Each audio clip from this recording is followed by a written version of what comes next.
नमस्कार दोस्तों।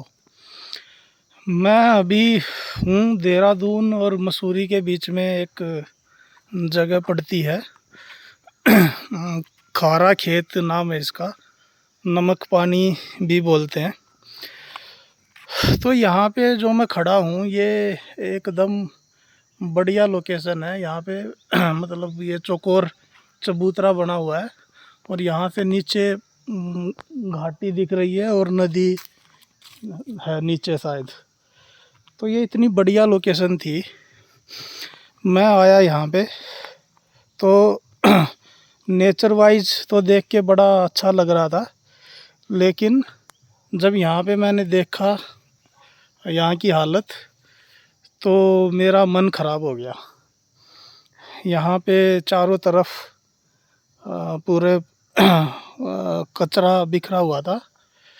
पता नहीं इतने सारे आइटम थे इसमें कि वो चिप्स के पैकेट और प्लास्टिक के गिलास और प्लास्टिक की चम्मच और रैपर्स, चिप्स के रैपर्स, सिगरेट की डिब्बी, माचिस और भी बहुत तरीके के रैपर्स थे। टॉफ़ी के रैपर और अलग अलग तरीके के मोमोज़ की जो पॉलीथीन होती है वो पूरा यहाँ पे गंद मचा हुआ था। उसका मैंने जो वीडियो है एक उसमें शॉर्ट्स में भी अपलोड किया है, आप वहाँ पे जाके देख सकते हैं। फिर मैंने सोचा कि यार लोगों ने गंद तो मचा रखा है, मेरा भी मूड ख़राब हो गया। फिर मुझे लगा कि इतनी बढ़िया जगह है, किसी को तो कुछ करना पड़ेगा। तो मुझे लगा कि इसको आधा घंटा 1 घंटा लगेगा और इसका कुछ इलाज करते हैं कूड़े का। तो फॉर्चुनेटली वो जिस कट्टे में, जिस बड़े पैकेट में भर के लेके आए थे उस कचरे को, मतलब बहुत सारे थे। मुझे लग रहा है कि यहाँ कम से कम 6 महीने 1 साल तक किसी ने सोचा नहीं होगा इस कचरे का। तो वो जो बड़ा पैकेट भर के लेके आए थे, वो जो कट्टा था उसका प्लास्टिक का, वो वहीं पे साथ में उन्होंने फेंका हुआ था। ये वाला कट्टा था, मैं दिखाता हूँ आपको। ये कट्टा था। फिर मैंने इसको उठाया और सारे रैपर्स को और दारू की बोतलें खाली और जितने भी प्लास्टिक का गंद फैला हुआ था, पॉलीथीन वगैरह का, सबको मैंने इस कचरे के इसमें कट्टे में भर दिया। इसमें ये देखो इतना बड़ा ये कट्टा जो है ये भर गया। और इसमें तो आ नहीं रहा था, मैंने इसको लकड़ी से ठूस ठूस के तब भरा है इसको। और ये मान लो मेरा आधे घंटे से ज़्यादा लग गया होगा। और ये मेरे पसीने पसीने की हालत आप देख रहे हैं, ये इतने पसीने मुझे आ गए। तो मैं ये कोई अपनी बड़ाई करने के लिए नहीं बना रहा हूँ, मैं बस इसलिए बनाना चाह रहा हूँ कि लोग समझें। अभी भी जो नीचे की तरफ बोतलें पड़ी हुई हैं ना, वहाँ तक मेरा पहुँचना मुश्किल है। मैं जाऊँगा तो नीचे वहाँ फिसल जाऊँगा, तो मैं काफ़ी नीचे तो वहाँ नहीं जा सकता। तो जितना जितना ये ऊपर की तरफ फैला हुआ था, जितना कचरा मैंने इकट्ठा करके और इस कट्टे में भर दिया है। और अब इसको उठा के मैं देखता हूँ जो सबसे आसपास का घर या फिर कोई दुकान दिखेगी, वहाँ पे मैं इसको जमा करा दूँगा और वो जो है फिर इसका कूड़े का निपटान सही तरीके से कर देंगे। अब देखो यहाँ पे जो लोग आते हैं वो भरे हुए पैकेट, भरे हुए कंटेनर लेके आते हैं, उनमें इतना वेट होता है। हम भाई भरी हुई चीज़ें ला रहे हो, तुम दारू की बोतल ला रहे हो, तुम चिप्स के पैकेट, मोमोज़, खाने पीने की सामग्री ला रहे हो, पानी की बोतलें ला रहे हो, तो जो भरी हुई, जब तुम उतना वज़न उठा सकते हो तो तुम खाली चीज़ों को तो ले ही जा सकते हो साथ में वापस लेके जाते टाइम। ये इतनी अच्छी जगह है, यहाँ पे तुम लोगों को क्यों लगता है कि तुमने यहाँ पे मज़े कर लिए और सारा कूड़ा कचरा इधर उधर फेंक के और फिर चंपत हो गए और अगली बार अब और कोई नहीं आएगा? या फिर मान लो तुम खुद ही आओगे अगली बार, क्योंकि तुमने, ये हिडन लोकेशन है, इतना ज़्यादा किसी को पता भी नहीं है, तो तुम अगली बार फिर से आओगे यहाँ पे वीकेंड में पार्टी करने, मनाने, सेलिब्रेट करने, पिकनिक मनाने। तो जब अगली बार आओगे तुम, ये मच्छर परेशान कर रहे हैं बहुत ज़्यादा, तो जब तुम अगली बार आओगे तो क्या तुम्हें ये ख़राब नहीं लगेगा?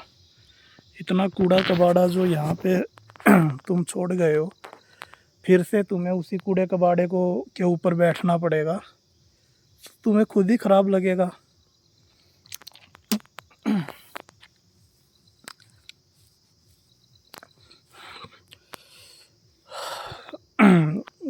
इतना पसीना आ गया और हाथों में पूरा मच्छरों ने प्रकोप मचा दिया।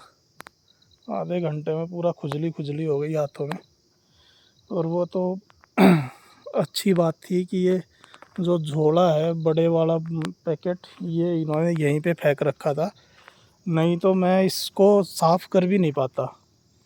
अकेला बंदा मतलब कि किस चीज़ में इकट्ठा करता मैं? मेरे पास इकट्ठा करने के लिए ऐसा कोई बड़ा वो भी नहीं था थैला, ये तो बस एक पिट्ठू बैग है मेरा। तो मेरा कहने का अर्थ ये था कि तुम क्यों सोचते हो कि अगली बार तुम यहाँ नहीं आओगे या कोई और आएगा तो उसको जैसा मिलेगा देखा जाएगा? ये कैसा एटीट्यूड है? किसका फेलियर है ये जो कॉमन सेंस है, सिविक सेंस है, ये क्यों डेवलप नहीं होता है बच्चों में? क्यों इतना इग्नोरेंट बने हुए हैं? मुझे तो समझ नहीं आता है क्या हो रहा है। माँ बाप अपने बच्चों को नहीं सिखा रहे हैं, या फिर माँ बाप को खुद ही नहीं पता। कुछ लोगों को तो उनको लगता है कि कूड़ा इधर उधर फेंक दो, ये जंगल ही तो है, क्या फ़र्क पड़ता है, जंगल में पड़ा रहेगा, सड़ जाएगा, है ना। ये ऐसा सोच के वो लोग इधर फेंक देते हैं। तो मैंने फिर ये इकट्ठा किया है, अब इसको ठिकाने लगाने का भी देखना पड़ेगा। तो ऐसे जो लोग भाई कूड़ा वगैरह अपना साथ नहीं लेके जाते वापस, उनसे मैं हाथ जोड़ के अपील करना चाहूँगा कि देखो, कूड़ा पड़ा हुआ सबको ही ख़राब लगता है, आपको भी ख़राब लगेगा। अगर आप किसी घूमने की जगह पे जा रहे हो और वहाँ पे पूरा कूड़ा कबाड़ा ही दिखाई दे रहा है तो आपको ही ख़राब लगेगा। तो इसलिए अपना जो भी खाली चीज़ें हैं, कूड़े बूड़े, वो साथ में लेके जाएं, यहाँ ना फेंकें। प्रकृति के इतने अद्भुत नज़ारे हैं, इनको क्यों ख़राब करना चाहते हो? थोड़ा सा सिविक सेंस डेवलप करो। इंडिया में है ना ये बहुत कमी है इन चीज़ों की। अभी भी देखो, प्याज के छिलके वगैरह ये तो ऐसे ही पड़े हुए हैं, तो बहुत ज़्यादा मैं नहीं कर पाया क्योंकि एक अकेला इंसान की एक लिमिट है। तो जो प्याज वगैरह के छिलके हैं जो बायोडिग्रेडेबल है, वो मैंने छोड़ दिए हैं। जो प्लास्टिक के रैपर वगैरह हैं वो सारे मैंने इसमें भर दिए हैं। कांच की बोतलें, प्लास्टिक के रैपर, वो सारे भर दिए। तो कुछ दिन पहले मैं देख रहा था, वहाँ नदी में जो पुल बना होता है उसमें लोग कूड़ा भर भर के लेके आएंगे और फक्र के साथ उसमें डाल देंगे, नदी में कूड़ा फेंकेंगे। और उनको अगर पूछो, रोको टोको, तो वो बोलते हैं कि ये तो पूजा पाठ का सामान है, ये तो बाबा का श्रृंगार है, ये तो माता का श्रृंगार है। अरे माता का श्रृंगार है, नदी को थोड़ी पता है माता का श्रृंगार है, उसके लिए तो कूड़ा करकट है। क्यों तुम उसको जाम करना चाहते हो? तो ये चीज़ मुझे बड़ा परेशान कर रही थी, मुझे लगा कि शेयर करनी चाहिए। थोड़ा सा सिविक सेंस, थोड़ी सी कॉमन सेंस ज़रूरी है। और जो इंसान बोलते हैं कि अच्छे काम करने के लिए धार्मिक होना बहुत ज़रूरी है, तो मेरा ऐसा मानना नहीं है।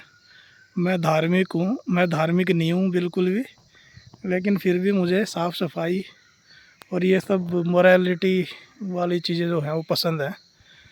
ऐसे अपना अपना सोचना, सेल्फिश होना और मोरालिटी मतलब दूसरों का नुकसान ना हो, सबसे ज़्यादा ये ध्यान रखना चाहिए। तो दोस्तों, आपको भी अगर कोई ऐसा आपके साथ कूड़ा फेंकने वाला दोस्त मिले या कोई परिवार का सदस्य हो, उसको टोकें और उसको समझाएं कि भाई ये हमारी जिम्मेवारी है, ये नैतिक जिम्मेवारी है, हमें कूड़ा करकट ऐसे नहीं फेंकना है, जहाँ से लेके आए हैं उसको वापस सही जगह पे डालेंगे। अब यहाँ इतनी दूर जंगल में कौन सफाई करने आएगा? कोई सफाई कर्मचारी तो इधर आएगा नहीं, ना कोई देवदूत आएगा। ये तो ऐसा ही पड़ा रहेगा सालों सालों तक, जितने साल तक ऐसे ही। और जो यहाँ पे आते हैं वो भी क्या ही कर पाएंगे, वो तैयारी के साथ थोड़ी आते हैं साफ़ सफाई के लिए। तो थोड़ा सा सोचना चाहिए। फिर से लास्ट में आप सबसे अपील है कि इस बारे में थोड़ा सा ध्यान दें, लोगों को जागरूक करें। जहाँ कोई कूड़ा फेंकता हुआ दिखे उसका वीडियो बनाएं, सोशल मीडिया पे पोस्ट करें, उसको समझाएं। तो दोस्तों, मिलेंगे अगली वीडियो में। तब तक के लिए लाइक, शेयर, सब्सक्राइब। नमस्कार।